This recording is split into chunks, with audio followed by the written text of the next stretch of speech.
The Magicka Sorcerer has always been one of the most popular classes in the Elder Scrolls Online since the very beginning.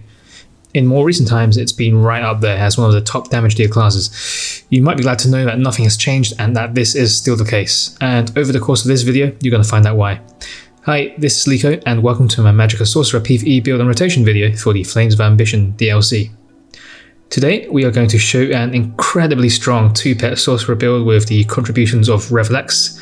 Recently, Revelex made a fantastic video on how to max Orc, which will supplement this video greatly, so I highly recommend you check this one out once you're done here, or bookmark it for the next convenient point in time. I'll also talk about a few modifications that you can make for this build for different situations, for example when you want to set up for a 1-pet build or if you need extra bar space. Alright, so let's quickly go through the fundamentals, including the choice of race, Mundus stone and food. If you've seen this on my other recent Magicka builds, then feel free to skip ahead to the next chapter. Choice of race. So in the last couple of patches, Ultima, Dunmer and Khajiit have been the best choices for Magicka DPS, with a shout out to Breton for its extra sustain benefits. In this coming update, it is still largely the same, though Khajiit probably offers the best all-around package by a tiny amount thanks to its extra HP and recovery passives to go with its critical damage. Ultima, which has probably been the most popular Magicka class till now, is of course still right up there, and if your current character is an Ultima, you can quite happily stick with your choice if you don't fancy a race change. Dunmer is as always neck and neck with Ultima, so out of the three you literally can't go wrong. For the choice of Mundus Stone, in many cases for Magicka DPS, I'll recommend the Thief Mundus for extra crit chance. If you are using Mechanical Acuity, which briefly gives 100% crit chance, the effect of the Thief will be wasted during that time, so the Shadow Mundus Stone will most likely be the way to go in that case for the extra critical damage. Either way, your choice will depend on your exact build and setup, so out of these two, you really can't go wrong. For the choice of food, this will most likely depend on your level of sustain and your HP threshold that you're comfortable running with. If you could do with some extra sustain and you don't feel like you need extra HP, then the Ghastly Eyeball will be the way to go.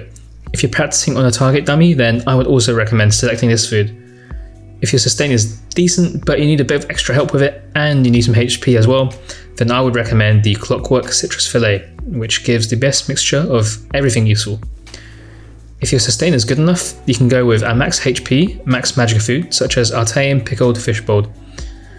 And yeah, I mean this should give you the most DPS as long as you don't run out of resources. Note though that there are worse max HP, max Magicka foods out there. This one is the best one. Alright, so let's take a look at the build. We are putting all 64 attribute points into Magicka, and for this particular build we're using Khajiit race and Thief Mundus, and 7 light pieces on the body. For gear we are using a monster set with Zaan recommended if you're in melee range, and more of Inferno or Dummy House as 2 good alternatives. 2 pieces of crit chance, also pretty handy too should you choose Slime Claw as 1 since it offers the best bonuses, and 1 other piece of Zaan, Ice Heart or Grundwolf for example as well. On our body we have 5 pieces of Mother Sorrow, a really solid set that is primarily made up of crit chance. You cannot go wrong using this set anywhere. Siroria is the best all-around Magicka DPS set, and it will be our second 5-piece, with 2 daggers used in this case. We are using Nunhoned on the main hand and Precise on the offhand for traits, but you can do perfectly well with 2 Precise daggers as well on a Max Orc. If you don't have the pieces, then the Inferno staff is perfectly fine as well. It's barely behind and universally more flexible since you have 4 usage at range distances, whereas with the daggers you have to be right up and close. Medusa is a decent alternative 5-piece set to use on the front bar for Magicka Sorcerer. Actually, relatively little time is spent on the back bar on a 2-pet build, since 2 of these skills on the back bar are, well, pets, whereas from any other classes it would be an extra dot or 2 that needs to be recast every so often. False God is another good all-around replacement for either set if a little sustain is needed, and Mechanical Acuity is a decent alternative to use on the front bar, although you'd want to use the Shadow Mundus there. Finally, the Maelstrom Marina staff is what's used on the back bar, reliable as ever. For the skills, on the front bar, the Siroria weapon bar, we have firstly Crystal Fragments. This is our main spammable, or in fact for this build, this is our spammable. There are 2 parts to this skill. By default it's a channel cast, but when casting any Magicka costing ability, including Crystal Fragments itself, you have a 35% chance of getting a Crystal Frag proc, which is cheaper, more powerful, and is an instant cast. One fairly recent change meant that you can perfectly weave channel casts without losing GCT time, providing that your timing is good. I'll quickly showcase this after going through all the skills and before showing the target dummy pass. One thing that doesn't change though is the difficulty in bar swapping during a channeled cast of this ability, so I would still not recommend doing that. If you also need to block a lot, then channeled skills like this will also be a pain to use as well. In these cases, and just in general, if you want to use a normal spammable like you would traditionally, you can slot Elemental Weapon or Force Pulse in place of one of the other skills, and we'll discuss more of that in a bit. Next we have Boundless Storm.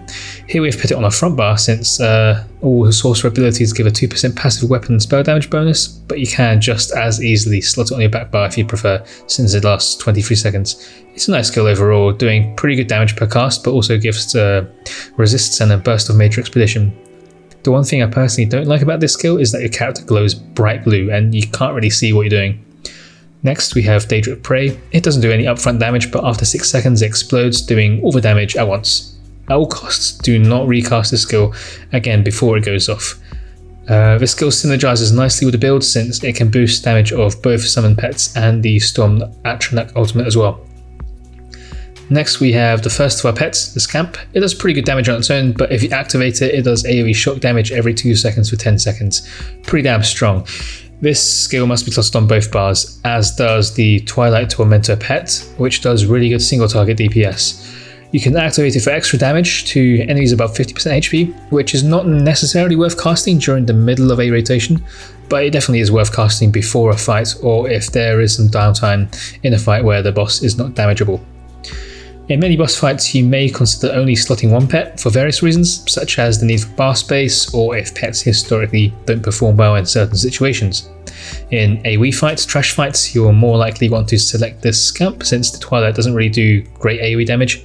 In single target fights, however, you'll probably want the opposite. Here we also consider that the Scamp has to kind of walk to its target, which can take time, whereas the Twilight is usually better at switching targets.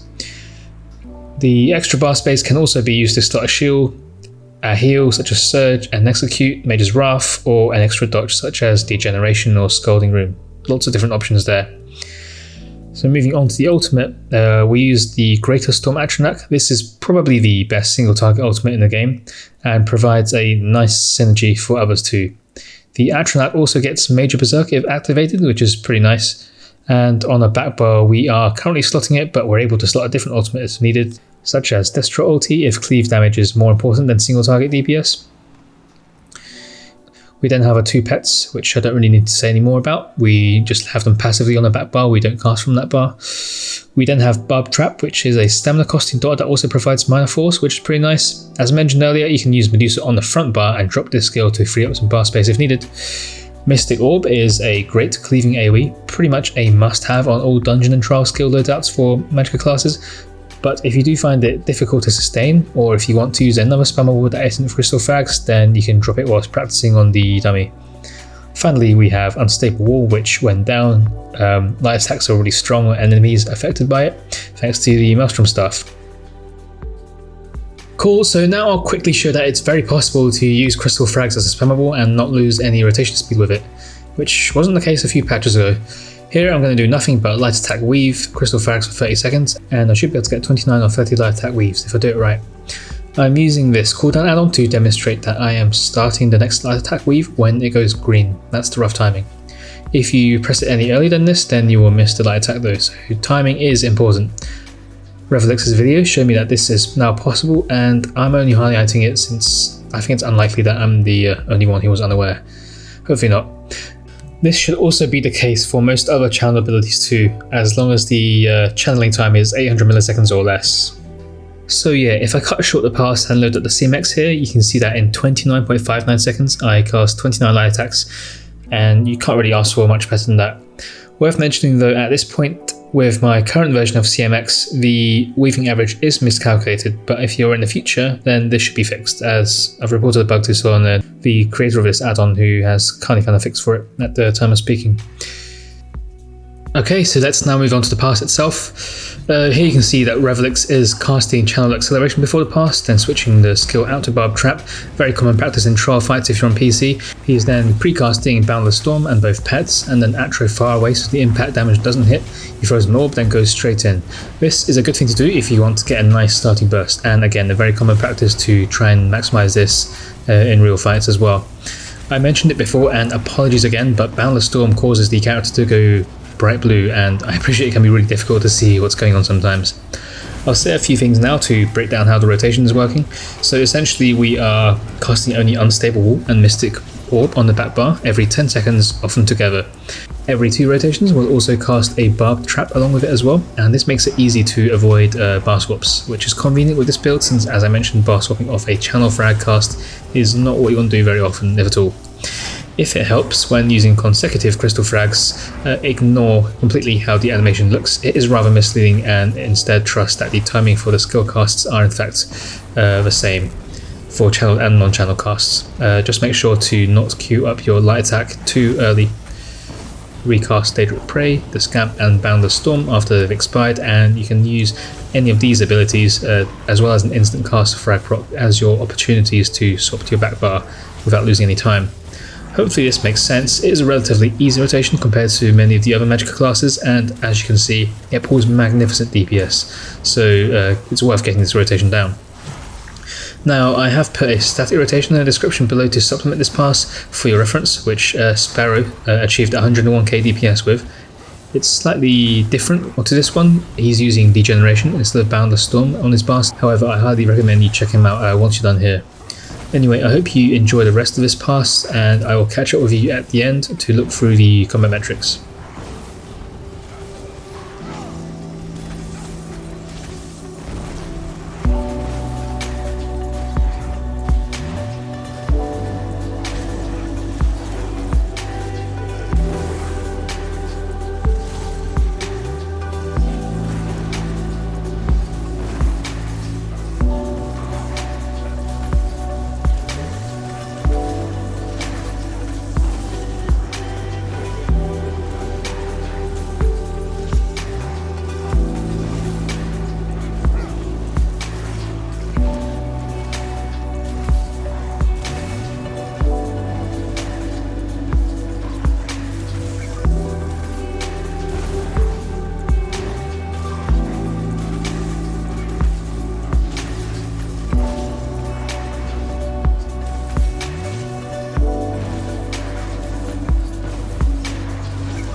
Great, so let's have a look at the breakdown of the DPS. All 3 pets did a total of like 29k DPS, which is a lot.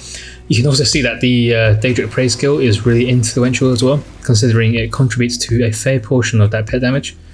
The 2 different crystal frag casts are really even in damage on this pass, contributing to a total of roughly 19k DPS, and when you combine them, the average cast is really good for a spammable here.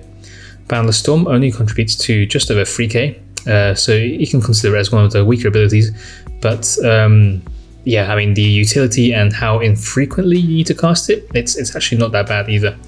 The real light attack ratio of this pass is calculated by the number of light attacks divided by time, so that's 0.95 per second, which is really good, and proves that little to no time is lost from channeling all those crystal frags. For our blue CP Slottables, we are using Fighting Finesse, Deadly Aim, Thaumaturge and Backstabber. If you need an alternative to Backstabber for when you can't flank any certain boss, I wouldn't recommend Biting Aura like I would on maybe other builds. Perhaps the spell damage Slottable would be the next best. Anyway, if you are also interested in builds for other classes for this patch, don't worry, I will have you covered. Check in the video description for a list of the available videos. So a gentle reminder to like the video and subscribe to myself and Revelex, since it will help others find this content in the future. Most importantly, thank you for taking your time to watch this video. I appreciate that everyone is busy, and we're grateful for the conscious decision that you've made to come and visit this video. This is Liko, stay safe and have a nice day.